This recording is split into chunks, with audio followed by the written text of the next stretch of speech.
Hello everybody, it's Odd Job Bill here. Welcome to my journey of learning. This week's video is about me setting up a PTZ camera, a wireless camera. I set it up indoors with a power supply on the table to make it easier for myself, so that once I've set it up, all I've got to do is put it up outside on the wall or wherever and supply it with power. That makes it easy for me and will make it easy for you. So if you like these videos, please like and subscribe. See you soon. Right, here we have a smart Wi-Fi camera. Ordered it off of eBay. Comes with the little AC adapter. The camera itself.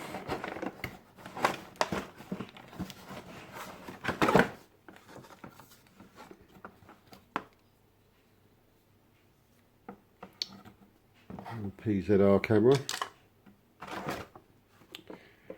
and we have an Ethernet cover, waterproof housing, screwdriver and fixings. I'll just stick those back in there.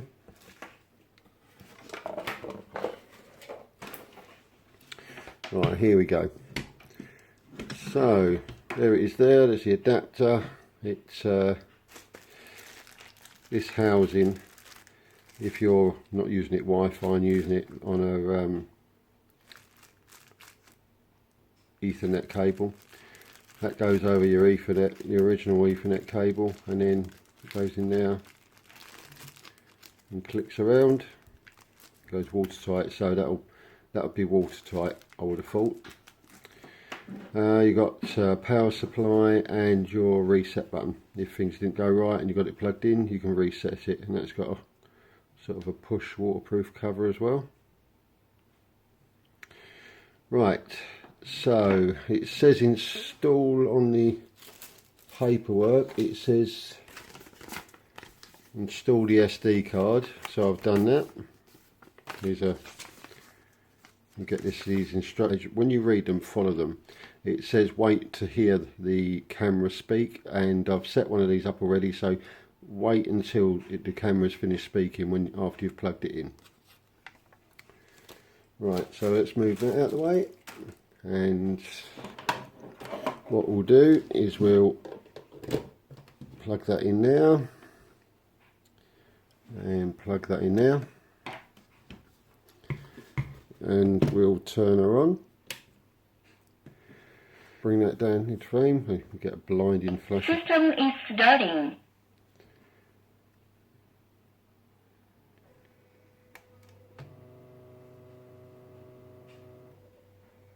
System startup completed. Wi-Fi connecting. It will say these few words and it'll be a space. Give it time. Wi-Fi connected. Now, I haven't put any of my Wi-Fi details in, it's just saying Wi-Fi is connected. So now I'm going to go and download the app that it tells you to on the paperwork. I'm just going to set that back there. So as you can see, I've installed, so it comes up with all these details be the same. It wants to access identity, location, media, microphone, camera, Wi-Fi connection and device. I'll just accept all of those, and there we go, open.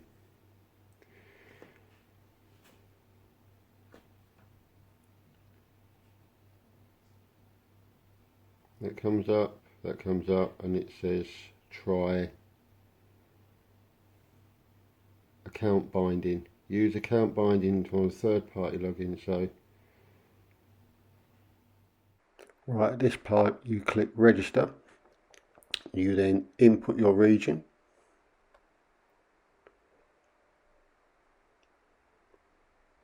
We're Europe. Then you put your email address in and you hit verify. They will send you a verification code that you type in there where it says verify code, and then you press next. And once you've done that, it will ask for you to it will bring you back to here and get you to sign in. So I'll just do that, and then it comes up with that, if you can see that, if it's focused in. And then you do add a camera, and it will say, well, as you can see what it says there, Wi-Fi smart camera. And so I'll say that, and it says it clearly there. I'll hit the top one. Now you can add it manually, or you can search for nearby devices. I'll go back to manually, and then in the manual it says, after it's said waiting for Wi-Fi, that it should be smart link. So you do that, and as you can see, it says it won't work. It doesn't support 5 gigahertz Wi-Fi. It's not supported. I've got 5 gigahertz Wi-Fi, but doing it this way, it did work. So what you can then do is you type in your password to your internet, and then you can scan. If I just type in my password, bear with me, and then what you have to do is, it says configuration device improves possible connection. I found on the other one, unless you do this, it doesn't find it very well. So what I'm going to do, on the actual camera itself, there is a QR code just there.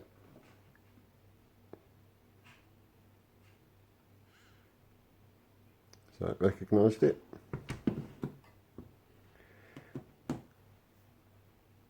And then I went next. Oh, sorry, I had to do that and then enter my password. I did it the wrong way round. So you should scan it in first and then enter your password. So starts trying to connect, and it says complete. And then you can give it any name that you want. You can use any of the ones that are here, or the device name there. I'm just going to try and I'm going to put study, and then finish. You just press confirm, and there you go, it's connected.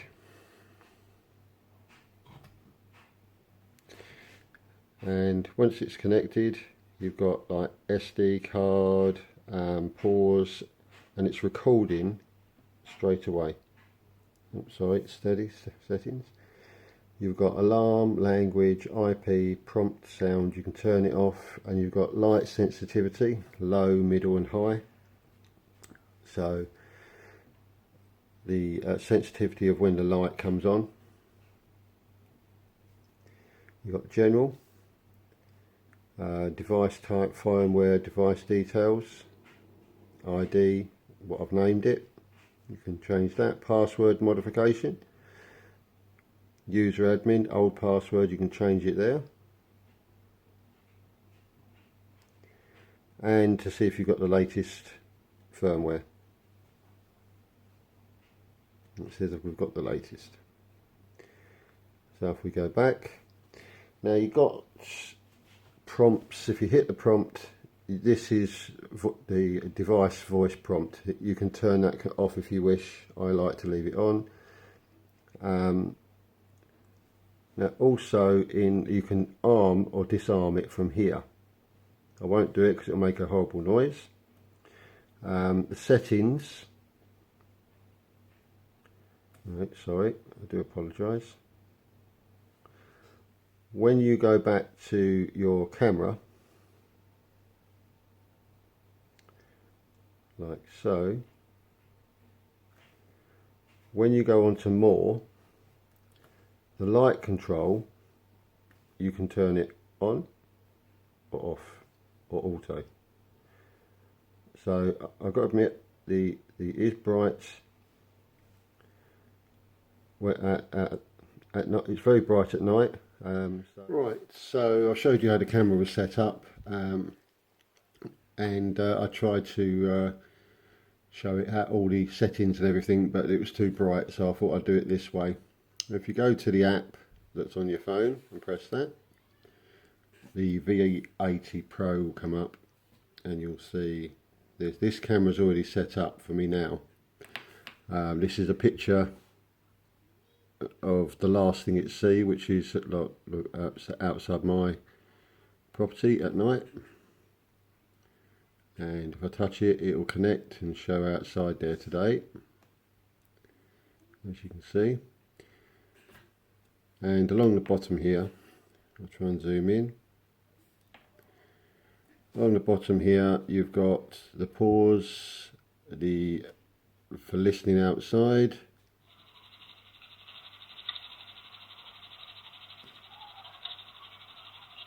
and SD or HD. As you can see, it's quite a good picture. This one's if you've got multi-screen, and this is to expand the screen. When you tap the screen, you'll see these little things down the bottom, which is HD, pause and speaker. Well, there is the light. You can actually turn the light on and off. I'll leave it off because it's daytime, and just close it down. And here, when you're on full screen, you can move the camera. So as you can see, it's quite responsive, means I'm just over Wi-Fi, and then you can close that down, and then go to that right hand side, and it'll bring you back to the arrow to the right hand side, bring you back to here.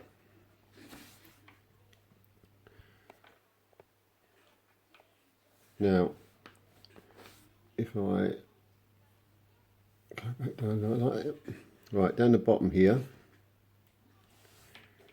you have record, snapshots, and replay and more. If you hit more, it brings up, for my camera, it brings up inversion, so you can turn it upside down, light control, which is what I showed you just now, and motion track. If you turn motion track on, anything that moves in front of the camera, once you've set, if you put it on, it'll ask you to select an area, click to set guard. I find this a bit too sensitive, and I didn't want people thinking I was following them with my camera. That's once it's just meant to be into my house, my garden.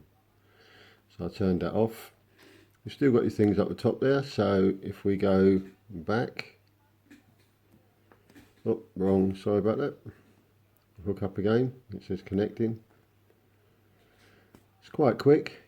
With more, as I showed you, then you close that, then you've got replay of any videos or any alerts.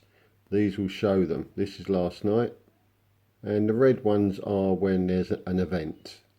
So it's still recording, but all the way through there was an event there, so whatever that was.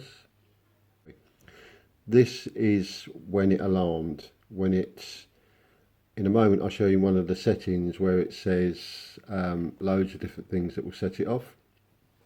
So all of these are the times where something was going on, and the ones in red are alerts. So this is just recordings and an alert. Now you can do all day, or if you go to this area, you can choose a time. So if you know that something went on at a special time, you say 5 o'clock in the morning, and it will show me all of the ones that are around 5 o'clock this morning in the bottom there. Now if something did happen and I want to download it and show somebody, I can actually choose one and it will play, but I can also, by tapping the top, I can download that one, and that will download that video. So I'm going to cancel download. I can go to the dates. You can do cloud, you can do snapshots, you can download. So if you do snapshots, there was no snapshot saved. So if I do the date, recording times, all of these, any days it has been recording since you've got it, should be here. And if we go event group, you've got timeline, which is this here. You can go backwards and forwards on and see the videos during the night just by touching the play button, and it will do them.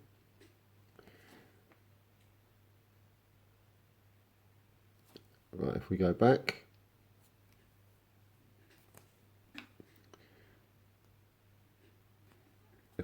again, and we go up the top right hand side and tap a little circle with little dots in it, you can arm the camera. So if it picks anything up, an alarm will sound, as it is right now, and it notifies my phone, as you just heard, it notifies my phone that there's something gone on. So if you go to there, I leave mine disarmed. You can go to cloud, you can delete this device, and you can share. So if you read when a camera is sharing invitation sent to your friends, so you can do all of that. I don't want to do that. Also, if you tap on where it says alarm messages, and there's be a picture there or anything like that, and it comes up, it's got motion detection. Now you can go next and there is anything, but the reason it's giving you next is if you tap that middle one, these are all the things that the camera will pick up: motion detection, human detection, PIR, human detection, abnormal high temperatures, abnormal low temperatures, crying detection, alarm, and smoke detection. It's not that you can choose just to choose one of those. This is what it's letting you know has happened. Like if there was a PR human detection or human detection alarm. So if any of these happen, if the camera picks any of these up while it's alarmed, or even if it's not alarmed and it picks them up, it will show them there. So when you do next and previous, it will just show you what they were. So like it said, there's a motion detection. If there was a smoke detection, you'd have it there, and so on and so on. So that's what that's for. And the date calendar up the top there, so you can tap on there and go to the dates that you wanted to see what had been recorded. Or you can press the little square there, the little circle there, and that will bring up settings.